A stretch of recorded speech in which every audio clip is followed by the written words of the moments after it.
Bonjour les amoureux, les amoureuses de l'énergie sous toutes ses formes. Aujourd'hui une petite vidéo pour vous partager une petite madeleine. Voilà, des choses que je montre pas souvent, mais je les ai relues il n'y a pas très longtemps et ça m'a donné envie de le partager avec vous. Je vais vous montrer deux ouvrages dans lesquels je plonge régulièrement. D'abord il y a celui-ci, c'est un manuel d'hygiène qui date de 1926.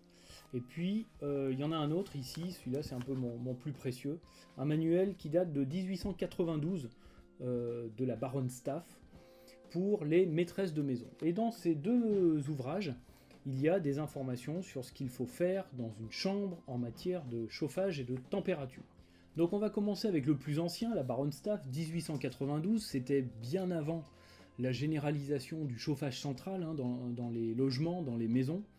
Je pense qu'on parle plutôt ici encore des gens qui avaient des maisons, parce que ce n'était pas le cas de tout le monde. Que nous dit la baronne sur la chambre? J'en ai dans le chapitre la chambre à coucher. Elle nous dit que la chambre doit faire face au soleil, que indépendamment de la fenêtre ou des fenêtres ouvertes à cette exposition, il en faudrait encore une autre sur un côté différent afin de pouvoir chaque jour établir un courant d'air pendant une heure ou deux. Vous voyez, on parlait déjà de ventilation à l'époque. Mais surtout, regardez, lorsqu'on n'est pas forcé d'habiter sa chambre dans la journée, on en laisse les fenêtres ouvertes jusqu'au coucher.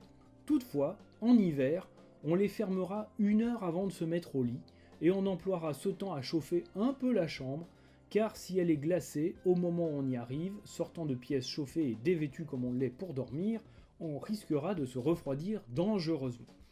Donc on chauffe un petit peu pendant, une heure, elle nous dit la baronne, et ce sera bien suffisant pour dormir. Quelques années s'écoulent, on arrive en 1928, et donc ce livre sur l'hygiène nous parle également de la température dans les chambres. Les calorifères permettent, avons-nous dit, de maintenir partout une température égale. Donc un calorifère, c'est un appareil de chauffage. Le degré de cette température dépend de celle qui règne au dehors. Avec 10 degrés au-dessus de zéro, on n'a pas froid dans une chambre s'il fait moins 10 au dehors. Donc au prochain hiver, vous vous en souviendrez, s'il fait moins 10 dehors, 10 degrés dans la chambre, c'est impeccable.